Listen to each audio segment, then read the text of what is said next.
Her Journey to Healing, Reaching Women with a Desperate Cry is an 8-week Zoom seminar in which Kamala and Winston help women to start living their best life by rediscovering the image of God in their life. Kamala, a licensed marriage and family therapist, joins her husband of 16 years, an ordained pastor, to marry the clinical and the spiritual.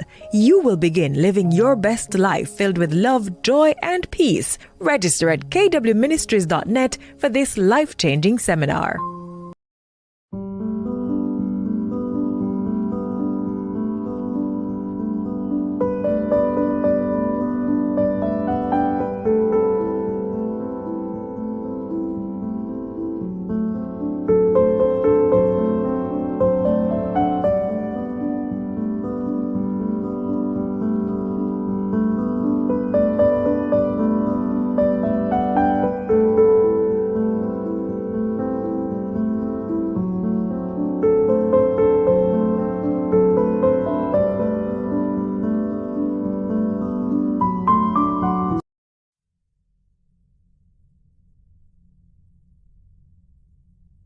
So anxious resistant. So remember there were 4 categories, right? Mm-hmm. So anxious resistant kids were on the opposite end of the spectrum.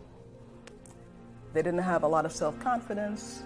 They really clung to their caregivers, whether it's parents. When I say caregivers, I mean parents, grandparents, just old people in their lives who were, really part of that initial bonding experience.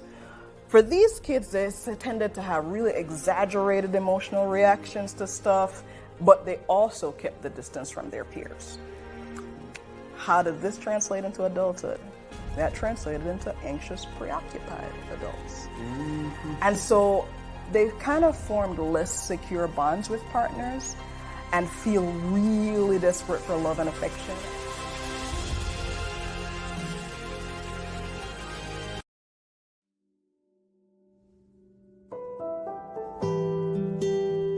God is patient. God is kind. God is long-suffering. God never fails. God always hopes. God always trusts.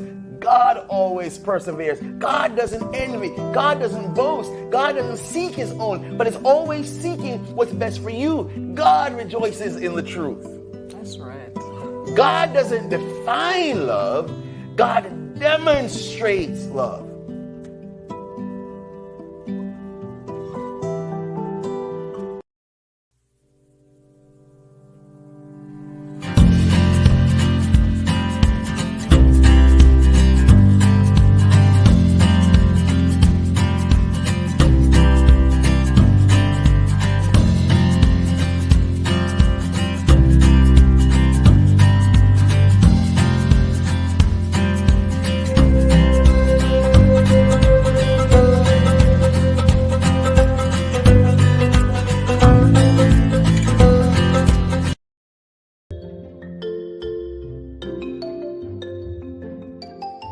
What I find most fascinating is a children's book. A children's book written by none other than a child, Ariana.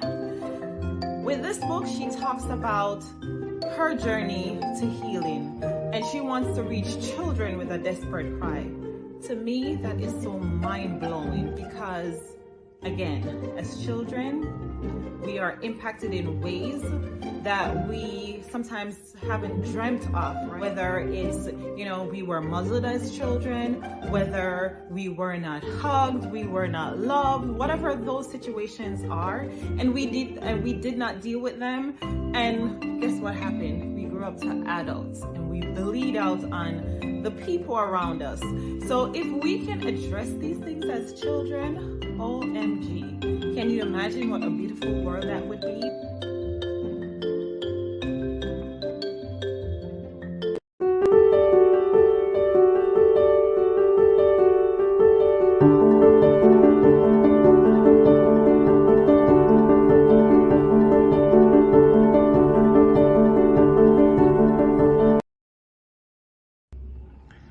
So, Sister Sands, you have participated in her journey to healing, reaching people with a desperate cry. How was it? Awesome. It was a period like no other. It proved to me the importance of unlearning to learn. It was very enlightening, very burden releasing, and accepting oneself the way one was created, the way God intended for one to live.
Good evening and welcome to another Monday night with KW Ministries. As always, we are excited to be here. We have got a great lineup tonight. We have with us a great guest tonight, but I'm not going to give away too much just yet. If you've already been following us, you know from our advertisements who's going to be on, and you kind of have an idea of what we're going to be talking about. But we will get to that momentarily. As always, we always like to start off kind of with a background. We're always mindful that there might be somebody who's watching us for the very first time. And so we always like to give a background of where we're coming from and what we're doing so that you know. So what's KW Ministries? KW Ministries is a ministry that was developed by myself and my husband, really out of our own circumstances and our own experience. So I'll give you a little bit of a background. If you've been a human being for any amount of time, you have experienced some kind of challenge in your life. You may even have experienced something that you felt like was going to bring you to your lowest point. You may have experienced something that felt like you are never going to get through it. Similar to you, in our marriage, we came to that point where we had such a horrendous experience that we did not know we were going to make it through. As we kind of climbed our way out, not by ourselves, but with the help of God, we started thinking to ourselves, if we're going through these kinds of things, and if we have been able to connect with God in a way that has started to bring us through those things. Notice I said started to, that's allude to journey. Then it might be the case that we're not alone in this. Now, as you listen along, I'm sure you're already nodding and saying to yourself, yeah, you're right. We're never alone when we go through challenges in life. We are never the first person to experience the thing that feels like it's at its worst. And so out of that desperation, out of that place of desperation, this ministry was born. It was born as a place of encouragement, a place of feedback, a place of safety where we could get together and talk about the things that have plagued us the most, the things that have challenged us the most, the things that have built us up the most, grown and developed us in some ways, as well as the things that we're still going through. It started out with this devotional, The Journey Begins. If you've been to kwministries.net, if you've been to the shop, and I'm actually going to bring it up on our screen so you can see it. If you have been to this site, you have seen this book. This was our first devotional, The Journey Begins. And this was a reminder that we're not alone in the struggles that we face. We are never alone. It says here on page 12, it's under the devotional title, Live for Christ. I have to crucify the flesh. Let's talk about some sacrifice, right? But there is good news. The good news is that I don't have to do that by myself. We're never alone. And so we started off this journey, starting with the devotional series as a means to really reach others who needed to hear the comforting words that we heard from God during our period, our desperate cry period. So we started with devotional 1. We transitioned from devotional 1 to the second devotional, which was a journey through spiritual warfare. And we knew that that was relevant because everybody goes through a period where you're fighting. Am I right? If you're listening to me and you've been through a period of fighting, you go ahead, you can like the post, you can say it in the chat, whatever. If you have been through a fighting period, you know what I'm talking about. And so this devotional was all about how do I journey through spiritual warfare, recognizing that this war that I'm dealing with, this battle that I'm fighting, is not really my battle. I'm in there. I'm in the trenches. But this was going on long before I was here, and it potentially can go on long after I'm here, because this battle is between God, the devil. It's between powers and elements far greater than us. And we've gotten caught up in the middle of it. So our devotional series was born.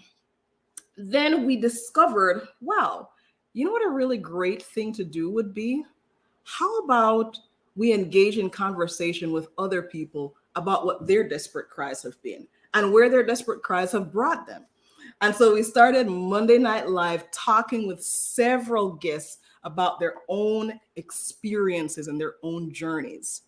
Now, if you've been with us for a while, and I keep saying this because I know some of you are regulars, but if you've been with us for a while, you may remember at this point, several months ago, I'm looking over to the side at Anarchy, not that she's looking at me, guys, but I tend to do that. But several months ago, we talked with Elle Cole, and Elle talked to us about the experience of navigating life with kids with sickle cell. And we had such a great engaging conversation. She talked to us about how she built her business around really trying to reach others who were in a similar spot, trying to navigate something that they never anticipated. So I say that tonight to say this: every Monday night we give something away, and this Monday night we would like to give away this beautiful coloring book, a sickle cell coloring book for kids. And this was done by Elle Cole. This is part of her ministry to that community. We want to give this away tonight. And of course, how you get set up to win that is that you have to comment. So you got to engage with us. We're getting ready to bring our guests into the studio. We want to hear from you. We want you to ask us questions. We want you to comment on what we're talking about. And every time you do that, you give yourself a better chance of winning our gift for tonight. So that's kind of the background of KW Ministries. That's our gifting for tonight. While I've got the website up, for those of you who are watching along, I want to remind you how to navigate over here. So once you go to kwministries.net, you are going to see this page that's currently on your screen. There's lots of stuff to check out. We've got our blog here. We've got Bible studies. We've got tons of resources. If you are the winner tonight, then you'll be the lucky one to come to this claim your prize button where you will put in your information for your gift. But I want to direct you to our shop. That's your second tab.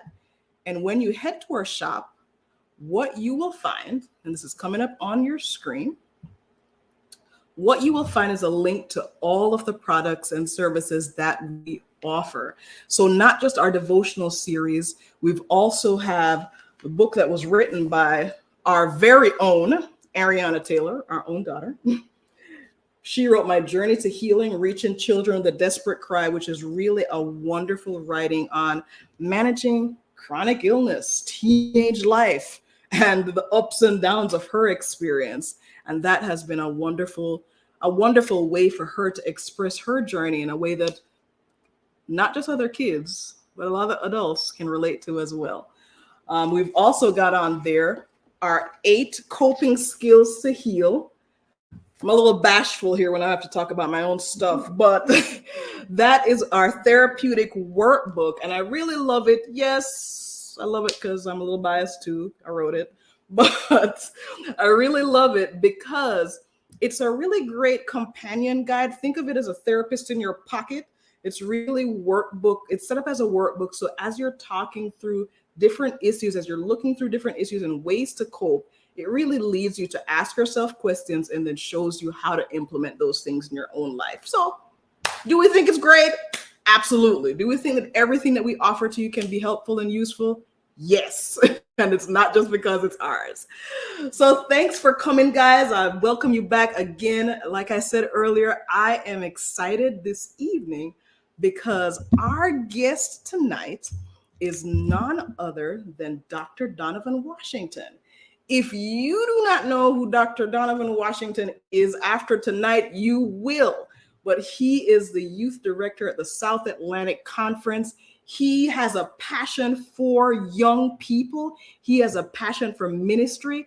And tonight we are going to be journeying through faith reaching our young people. This should be appealing to you, whether you're a parent, a church member, a grandparent, a teacher, whatever position you find yourself in life, this should be appealing to you, because guess what?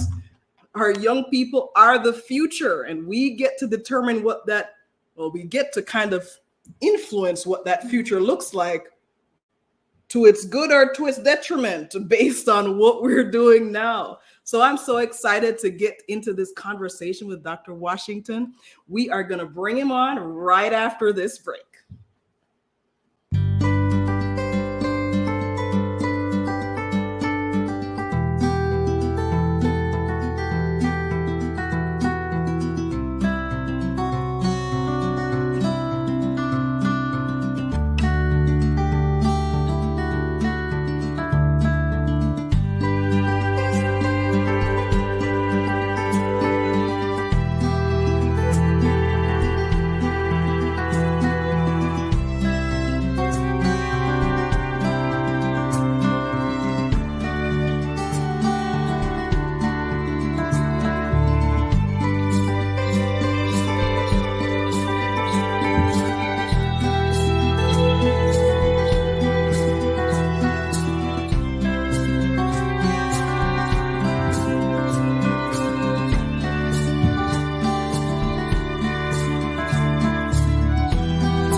Dr. Washington, welcome to the studio. Thank you very much. Thank you very much. We are so, I keep using the word excited. Really, I think we played out, but it's not played out, because we literally are always excited to have a new guest in the studio. So tonight is no different. And what we're going to be talking about, I feel like, is such an important discussion to have, especially in the context of what life looks like now, all of the trauma and stressors we've been through in the last 2 years with the global pandemic, as well as things that have always kind of been happening that have impacted our young people and impact our very future. So let's start off here. Dr. Washington, how did you even get into the role that you're currently in? How did you develop a passion for working with young people? I am a beneficiary of quality youth ministry. We grew up kind of different. It was not if you're going to church, it was we're going to church. Mm-hmm. I grew up in a household where you couldn't sit anywhere you wanted. When it was prayer time, you had to go up to the front too. And Sabbaths, and I'm a Seventh-day Adventist, and so I worship on Saturdays. So on Sabbath, we would go to Sabbath school very early in the morning. Mm-hmm. We would go to the worship service. We would eat at the church. When I was coming up, they had something called lay activities, mm-hmm. where you would go out into the community and bless people. Even had a season called In Gathering, where you would gather funds. Then you would come back to church for missionary volunteers or AYF. Yeah. Then after that, you would have a social at the church, and then you would go home. And that was the lifestyle. Mm-hmm. That's what kept you out of trouble. You built lifelong friendships and relationships. The people who I came up with in that environment are still my best friends today. Mm-hmm. But more than anything, with that attrition, it puts something in you. Mm-hmm. And our youth leaders, our Pathfinder leaders, our AY leaders, even the youth director during that time ended up being my conference president now, mm-hmm. as an employer. And so it had a generational influence on me, which made youth ministry intuitive for me because I was basically regurgitating what I experienced. Yeah.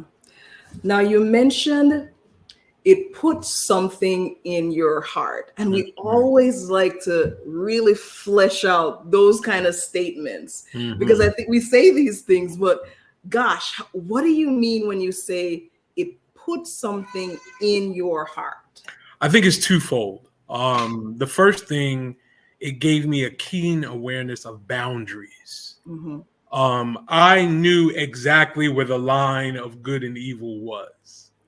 Now, growing up in adolescence, you go right up to that line, but I was terrified to cross it. Yeah. And that awareness stayed with me even as I matured. It kept me away from being disastrous, making mistakes I couldn't recover from. I learned how to operate within that boundary. Being in that environment taught me that crossing that line could be disastrous.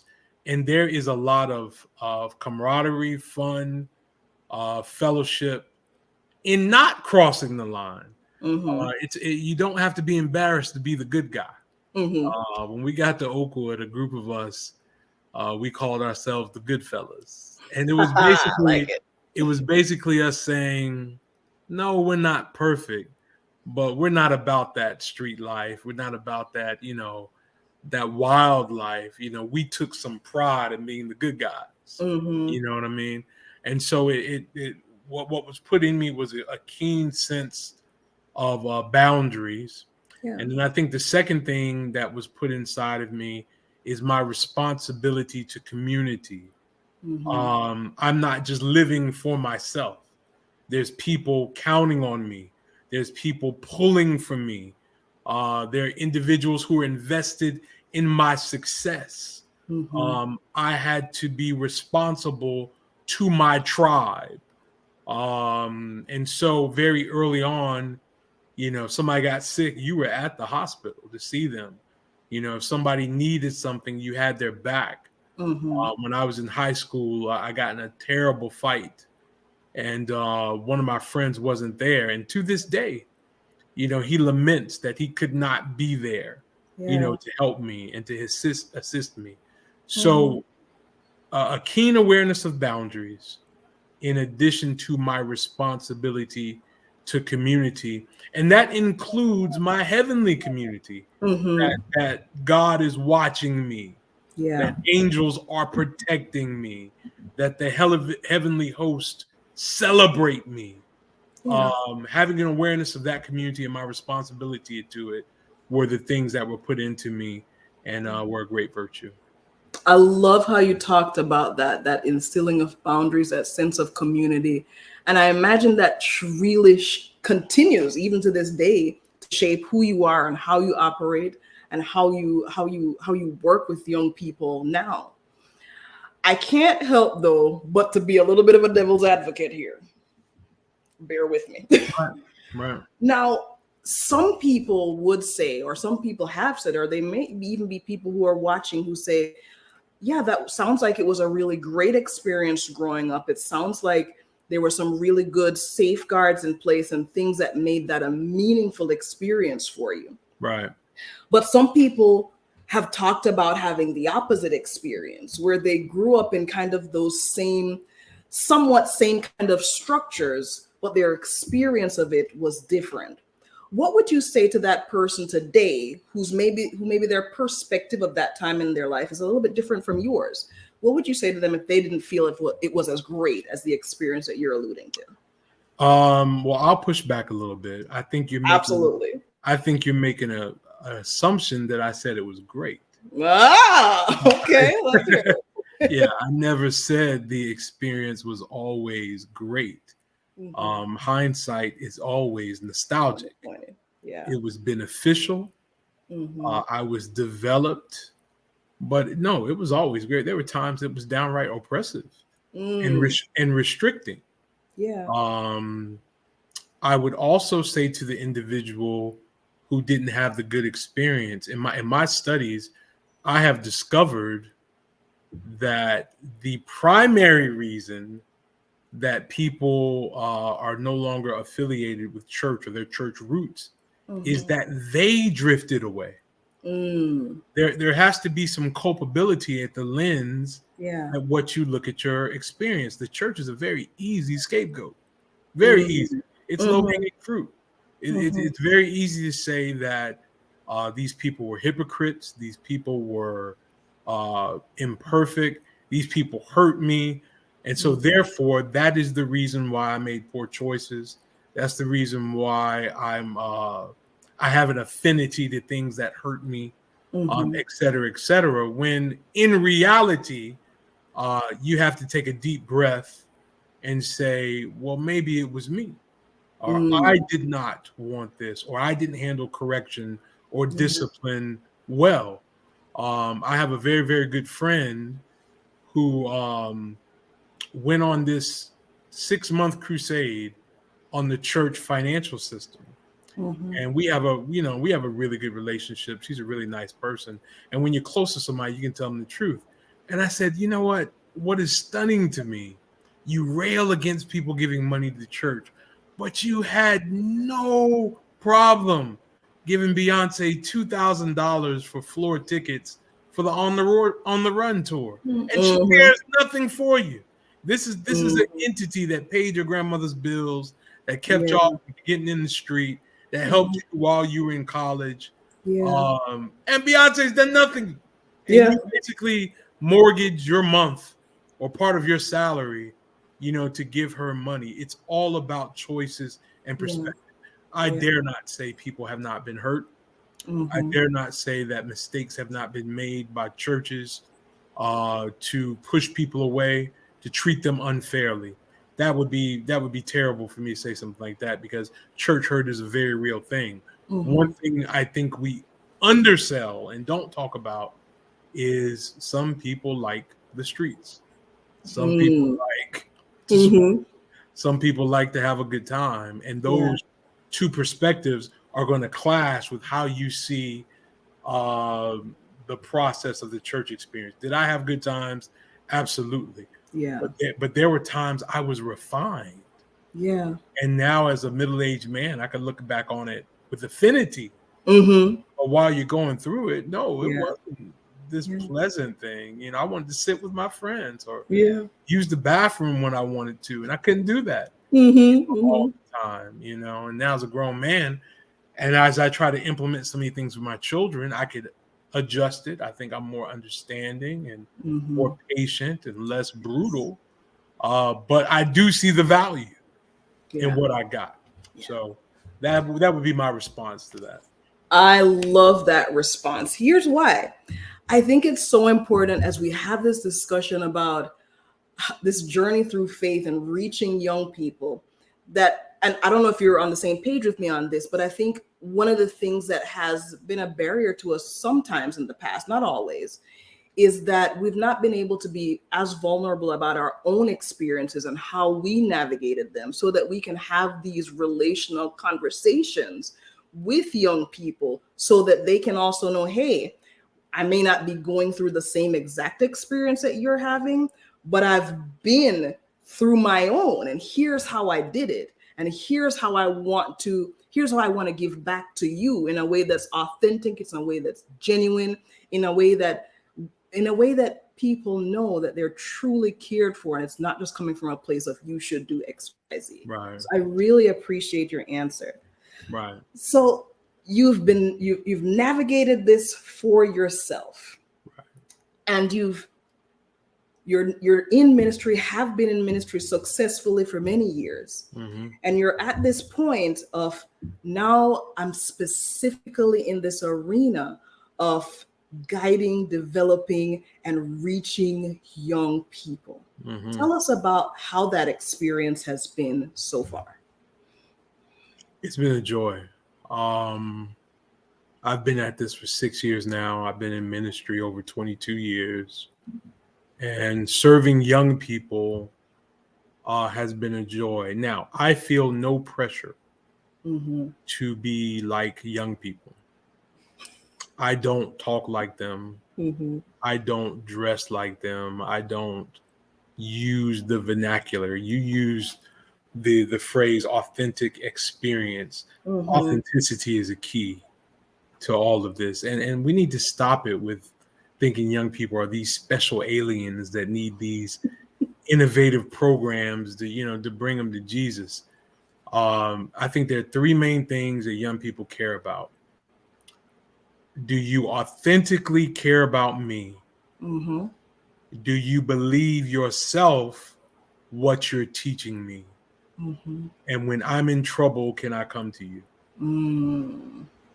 And believe me, if you're using all the vernacular and dressing like them and trying to be cool, when they're in trouble, they won't come to you.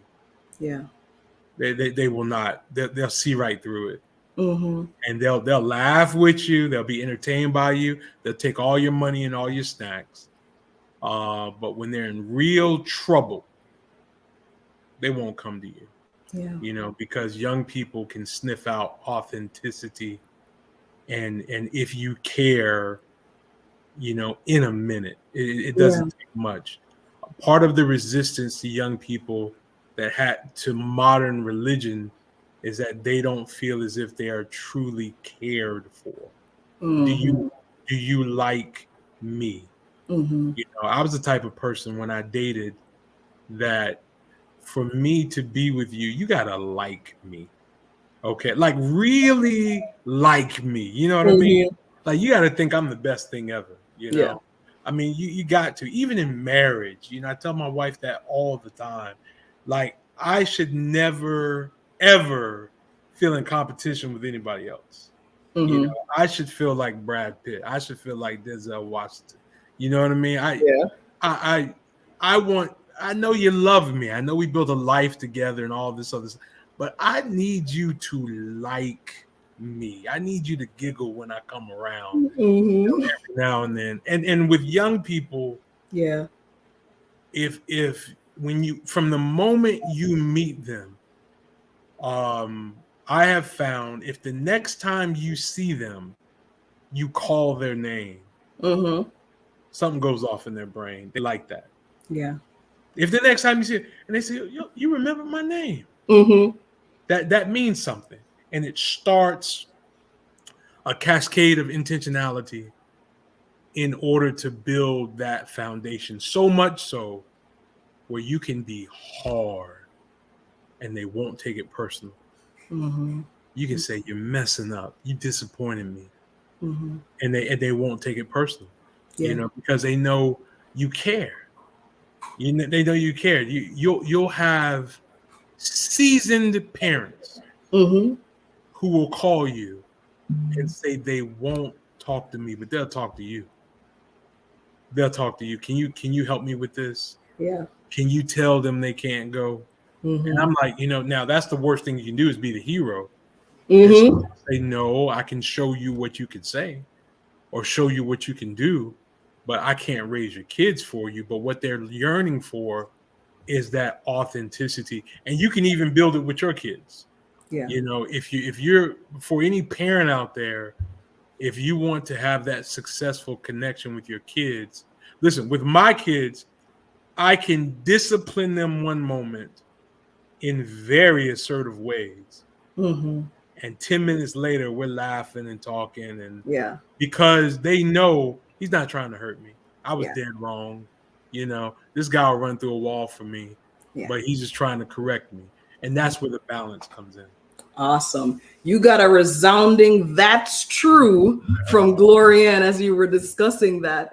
Just that idea that young people, if they know that you truly care, you can have those hard conversations, but it will still be taken from the place that it's coming from, which is a place of love, a place of respect, a place of genuine care. I love that. Pastor Taylor is welcome back to America. Look at you, man.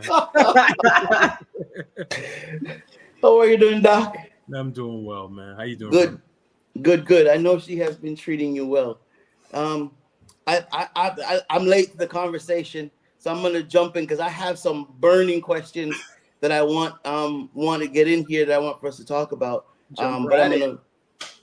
So that one of the challenges that I'm realizing in talking about young people and spirituality. Have you noticed? And if you guys already talked about this, just say been there, and I'll move right on. Have you noticed that their definition of spirituality is not necessarily ours? I haven't noticed that. I have had a pretty consistent experience. So my definition of spirituality may not be real mainstream. You know what I mean? So there is a brilliant thread of spirituality, if you're connected to the vine, that connects to young people as well. I just want to say to everybody, I don't think we have to reinvent the wheel. I think that makes a lot of money. I think it makes a lot of headlines. I think it sells tickets to conventions.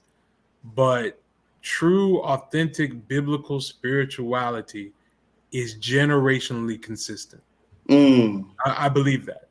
I believe that. I don't believe the same Jesus that drew us can draw them. You know, the crucified Christ touch young people's hearts. We were at a church not long ago, and my child was sitting beside me, and she loves music, and we were in the middle of worship. We were at a Haitian church, as a matter of fact, and didn't understand a lick of what they were saying. She didn't understand, not a thing. And we walked out of the church, and she said, man, she's turning 13 next month. She said, Daddy, I felt the Holy Spirit. Oh, wow. And I asked her, you know what that means? And she explains it. And I said, good for you. Now you keep listening to that voice. You know, Amen. It'll keep showing you. I didn't have to put on a hat or take her to no convention or have a badge. You know what I mean? I think if the presenter is authentically connected to the vine, there is power in that, man. Amen. You know what I mean? There's power in that. So did you guys discuss this idea of authentically connected to the vine already? Okay, all right. So let me move on from there. Let me ask another question that I don't know if a lot of our young people are struggling. Right. We were talking the other night about this idea of being 14, 15, 16, 13, and some things that come with that. Drugs, self-harm, depression, this belief that they're not good enough. I was at dinner earlier with my niece, my 13-year-old niece, and Dr. Washington, I wish I could put up a picture of this child, as beautiful as they come. Right. And she doesn't think she's pretty because somebody at school said she's not pretty. How are you? Do you see that? Yeah. As you work with young people, and what is it that you're doing, or guide us on how that's being handled? Wonderful question, Pastor. It is. We are living in an unprecedented mental health crisis. That's beyond ministry. That's beyond the church. If you're a pastor and not referring to mental health professionals, you're in malpractice because some things need professional help. Nevertheless, what we're seeing also is the watering down of parenting. Okay. Parenting has made a shift where parents' guilt of what they're experiencing is preventing them from entering disrespectfully into the lives of their young people. Okay, into the lives of their own children. Workflow is preventing intentional deep conversations on self-image,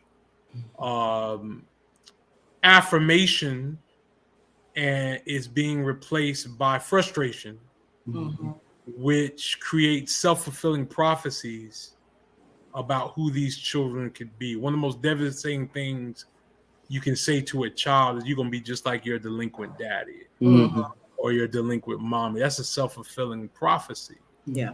And so, and I'm sympathetic to it, because if you have a single parent who's raising a child who looks just like the person you broke up with, who hurt you, that's tough. Yeah. That's tough. I've lived in a home like that. My father was abusive to my mother. And then lo and behold, I hit 12. I go through a growth spurt. I'm 5'9" now, 12 years old, and I look just like him. Well, what's she supposed to do with that? What's she supposed to do with that? So, this generation of parenting is so afraid of being offensive, so afraid of invading privacy. I don't know about y'all. I couldn't close a door in my house growing up. My friend, we'd take the nails off the door. Ain't no privacy. We are going to know what's going on here. Right. Every day when I pick my kids up from school, and I have 2 daughters, I ask them, did anybody touch you wrong today? Anybody try to mess with your privates? Did an adult compliment you weird? Before I drop them off, do you know you're beautiful? You look so good today. Nobody looks like you. I'd rather almost risk their arrogance versus their insecurity.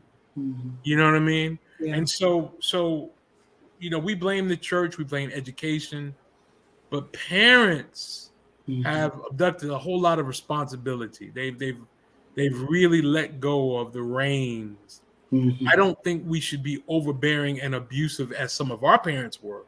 Okay? I think there's a balance to be found. Right. But a lot of the mental illness and a lot of the dysfunction, particularly about self-image, comes from non-connected parenting styles. Yeah. It's particularly cross-gender. A daddy's important to a daughter. Very important. If you watch the NBA draft, you see how important a mother is to a son. And then seeing those relationships, it's important for my girls to see how I treat their mama. It's important for them to see how they treat me, to get a cue on how relationships should operate. Right. So, yes, I do see it, Pastor Taylor. And I think a lot of it has to do with parenting. Doc, for the parents who have not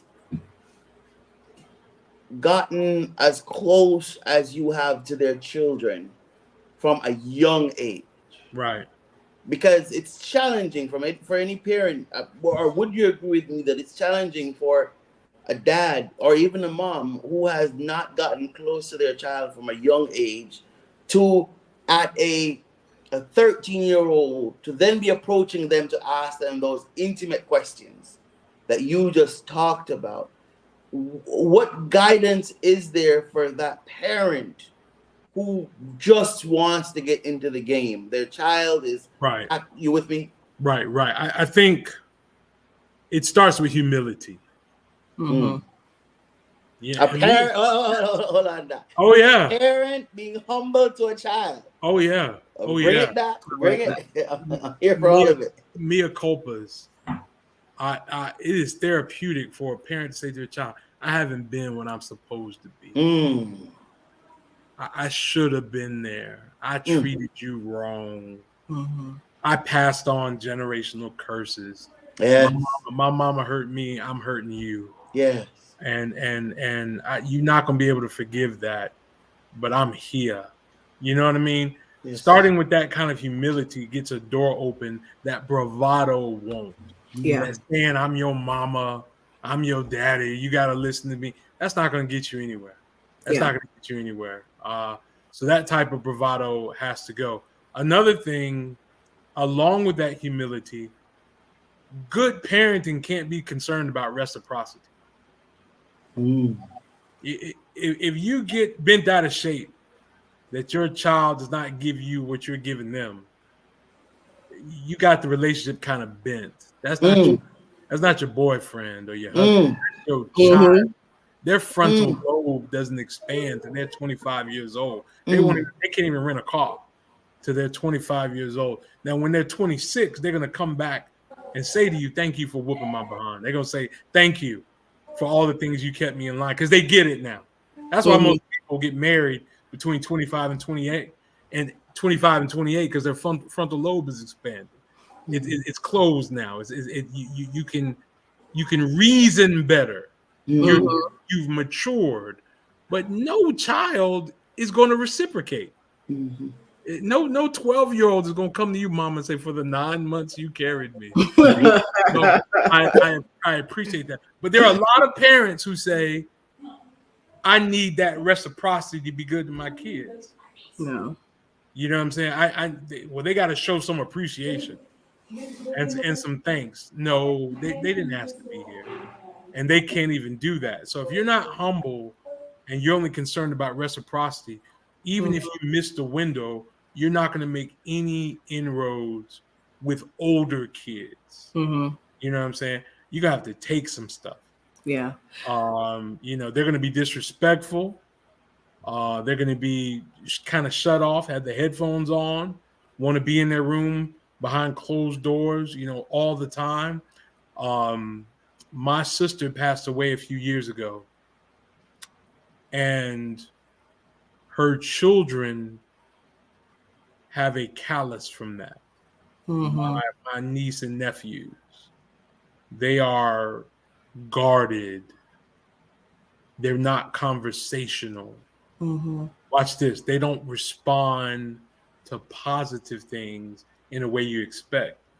If you're insecure and say, for instance, Christmas, "Hey, I was thinking about y'all. I bought y'all X, Y, and Z." And when they say, and walk away, well, if you're insecure, you feel some type of way and you stop doing stuff for them.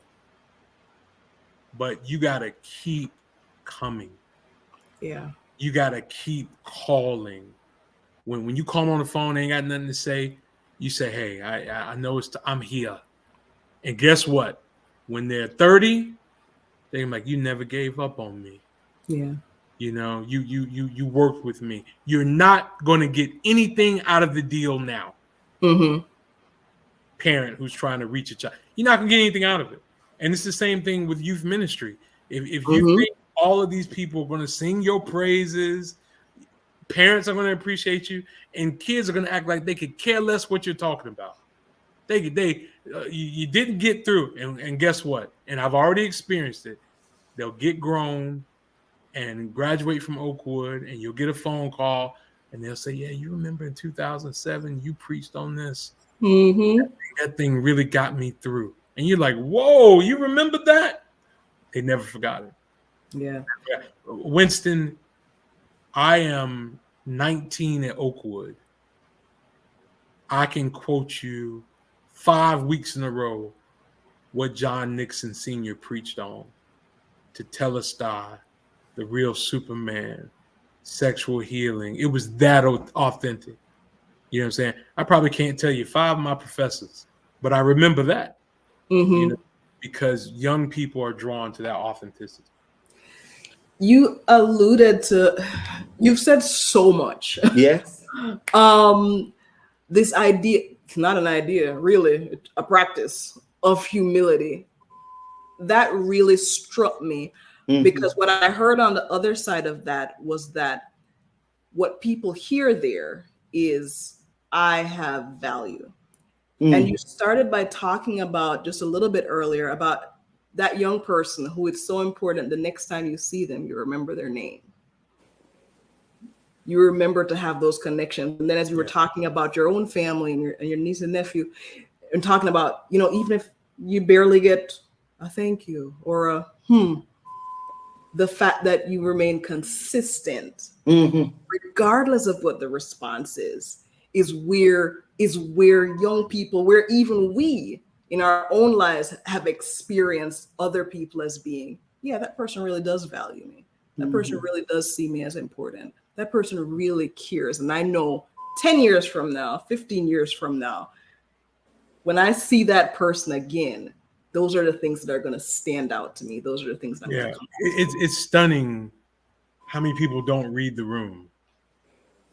Like, I mean, who cares about a youth Congress badge or your sermon points when you can stand in front of young people and you can see some of their deficiencies just by standing in front of them.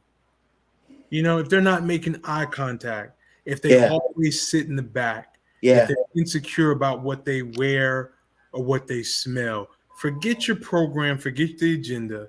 And after the quote unquote youth program is over, go to the back of that room and say, hey, I'm really grateful you came today. Yeah. You know what I'm saying? I appreciate you being here. You know, what's your name? You know, you're at camp. Go sit with the ones that nobody want to sit with.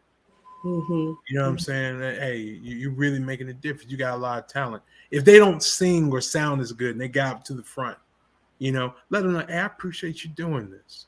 You know, I think next time I want you to do this for me. And I appreciate it. And I thank you for it. That's where youth ministry and parenting, that's where the wins take place. The stuff that nobody sees. Yeah. You know, it takes nobody cares that you're on a flyer or any of that stuff. That all that stuff don't make the stuff that people, you know, run off, or the stuff that people see, the behind the scenes care. You know, making a kid's day, making them feel special. COVID, you didn't get to see people for 2-3 years. And so I was in Milledgeville, Georgia a few weeks ago. I went back to a church. And the one of the boys came up to me and he said, hey, you remember me? And it was one of those things where if I didn't, it would crush him. So instead of playing the dumb pastor game where I started guessing this stuff, I said, man, how am I supposed to remember you? You got dreads now. You just as tall as me. You know, I was humble about it. I said, bro, there's no way you have changed. I guarantee last time I saw you, I didn't know how big you are. Okay. And he said, it's so-and-so. I said, get out of here. You know, once he told me his name, because he knew I recognized him. Right. I was humble enough to say, I'm not going to play this game. I know I don't know you. You know what I mean? I had no ego in trying to guess. But once I did know who it was, I could recall things that we had been through to let him know he was somebody important in the past. And that means something. Pastor Taylor, as grown men, it is devastating. And come on, let's just be vulnerable tonight. It is devastating when you have a mentor, a professor, a former pastor who meant the world to you. And you go up and see him again, and they don't even know who you are. Yes, sir. It hurts as grown men. Yes, sir. Yes, it hurts. Maybe in your field, Sister Taylor, you know, somebody you work and they have no idea. But it's everything. When I can go to Decatur and T. Marshall Kelly is there, and he says, Donovan, I'm glad you came and talked to me. Man, you walking on air. You like, whoa. You know what I mean? Yes. Watch this. I got a phone call a couple months ago. If he's watching, he can testify this. From Delbert Baker. Yeah. Phone rang. Hey, Donovan, this is Dr. Baker. And I'm just like, what is going on here? You know what I mean? Like that's awesome because I look up to him. Yeah. And we're just talking and he's recounting times from 1998 and things I did. You couldn't tell me nothing for a week. Nothing. Now imagine a kid whose daddy's not home. Yeah. Or they catch hell. The only peace they have is when they come to your stuff. And you can't take time to get to know them and pour into them. That's everything. And like my kids, my own flesh and blood. Forget about youth ministry. My own flesh and blood. I tell them all the time. I tell them all the time. I said, y'all, I don't care about nobody outside of y'all. You know, I tell them we walk. I said, no, we walk in these places together. You know, you guys are the most important people. You know, to me, you build them up. You solidify, you know, their importance. Yes. You know, I don't scold them for walking in the meetings. I'm on Zoom and StreamYard and stuff all the time, especially during the pandemic. And they'll come just wanting to be near me in the camera. And guess what? The people who I'm dealing with, I deal with that. And they've learned I got to be a professional sometimes. Don't get me wrong. But they know that all this stuff I do is not more important than them. They feel prioritized. No way, man. For the rest of their life. And I told them, your job is to take care of me when I can't do it no more. I'm never going to a nursing home. I have programmed these kids. You are my retirement. Okay. So they've been programmed. That you Kamala said you've said a lot, and you have. One of the most touching thing, instructive things that you have said to me tonight, and tell me if I'm hearing you right. Did I hear you say correctly? For all of you all running around saying you want to win young people and you want to do youth ministry, start by getting to know Jesus for yourself. Did I hear that right? Man, you can't do youth ministry. You can't do ministry without that. It's our power. Yeah. It's our life. I used to love when y'all used to do those posts. You'd be walking around somewhere and you'd be like, not by might, not by power. You know, but it's the Lord. This morning's manna comes from, and what you're basically breaking down is the key. It's that's where your success comes from. When Samson was locked up in jail, and he reached up and touched his head, and he felt the hair growing back. The hair didn't mean nothing. It made him remember that God is still with me. He said, Lord, yes, Lord, one more time, remember me. That's relationship. We're going through hell right now. What's going to keep you? What's gonna push you when administrators do you wrong? You know, when family life is tough, man, you gotta come to the garden alone while the dew is still on the roses, and talk to somebody greater than you. This thing will break you down. Life will break you, and we have an enemy that hates your guts.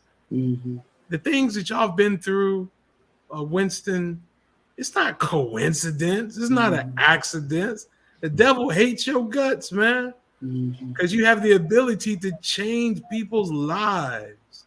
So this thing that you think you can go on ego or talent or education, no, man, come on, man. We don't got one degree that we really were smart enough to get.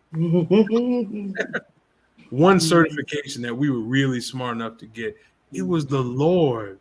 Yes. You know, all along. And there's a radar that people can pick up on that. There's a magnetism that particularly kids, you know, little kids. Like, if you ever want to know how spiritual you are, look how kindergartners act around you. They have a primal relationship with God. I think a younger a child is, the more natural their relationship with God is. Yeah. Little kids don't like you. You're not close to God. Little kids, they'll come hold your leg. You know, they'll come say, oh, I like that. That's why if you got somebody at your church who's good at telling the children's story, the little kids will come running to the front. They'll come because they get excited. You know what I mean? Because they can sense that this is something different. This is something special. So yes, man, I you know, at 44 years of age now, I know without a doubt no one can do what they do. Yeah. If you're not dedicating it to God. That doesn't mean you're perfect. That doesn't mean you slip up. But if you're not operating with the abiding understanding that it's the Lord. And these guys in the Bible got it. Yeah. Like we glorify these guys, but like David, when he rolled up on the scene with Goliath, everybody was scared. Mm-hmm. And like he was legit offended for God. Mm-hmm. He said, man, who is this insulting this being that's the most important being in my life? Saul is shaking in his boots in the office. And then he said, and Saul said, man, what give you all this confidence? He said, man, you don't get it. A bear rolled up on me. A lion rolled up on me, and they're dead now.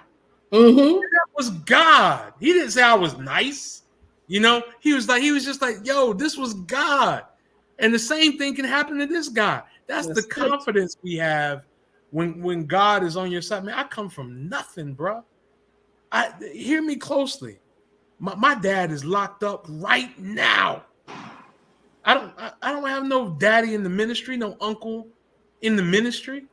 I come from nothing. I grew up in the projects, man. Nothing. I know what WIC is. I know what food stamps are. You know what I'm saying? When I know how to survive off a can of beans and some rice. You know what I'm saying? And when I look at where I am now, bruh, it was nothing but God. So, bruh, Yes, arrogance, being a big shot, all that other stuff. Nah, man, none of that stuff matters. We can make while we're on this world, and we ain't got much longer. But while we're on this world, we can make a difference if we're humble enough to realize all things come from the hand of the Lord, man. yeah. That is so powerful. Kamala, I saw stuff popping up on the screen. You Yes, want to read a few before? I was right there with you. There are two that popped up earlier that I wanted to go back to. The first one that really struck me, Anake, on it. Amen. We just need to give them truth and not our own shows. Put aside the horse and pony stuff, man. You see, Mom, Auntie Lorna heard the same thing I heard. That's why I went back to Doc and asked him. I said, am I hearing you right?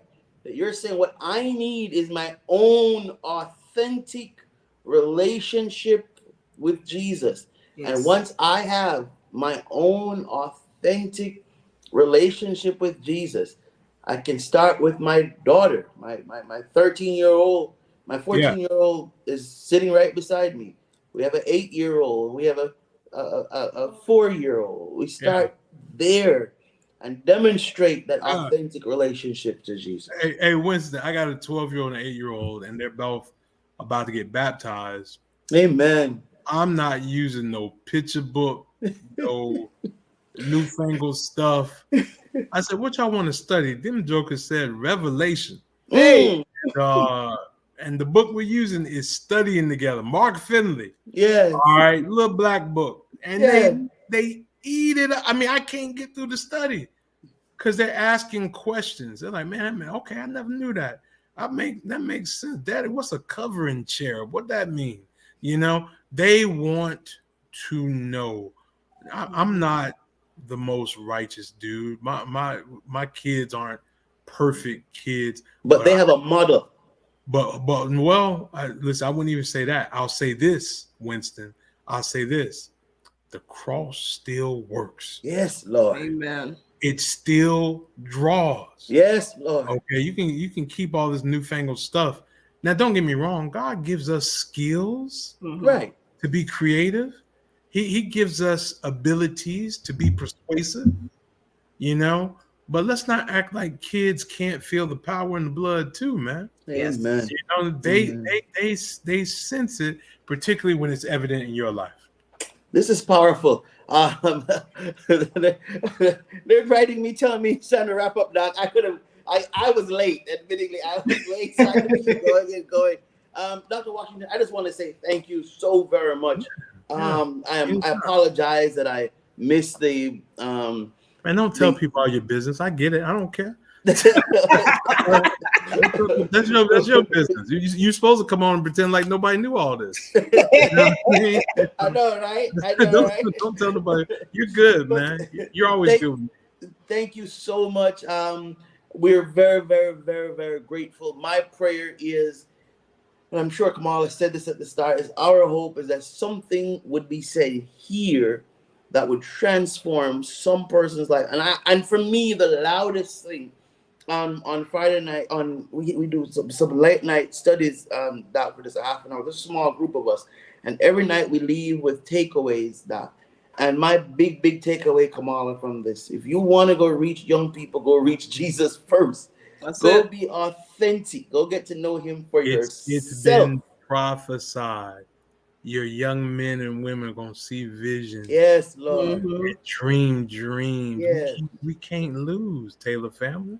Hey. We can't. This thing is going to happen. My kids and your kids are already better than us. Yes. They're already going beyond what we ever were. Yeah. Ever were. Right. They already are. They already. I see your babies. Yes, I see your babiys playing pianos and all this other stuff, man. It's amazing, and it wasn't us. It wasn't. It wasn't us. You are right. We're there to guide and motivate. God gave us these gifts, man. Yeah. Now, what happens when you treat other people, kid, like a gift? Know all they mess and just treat them right.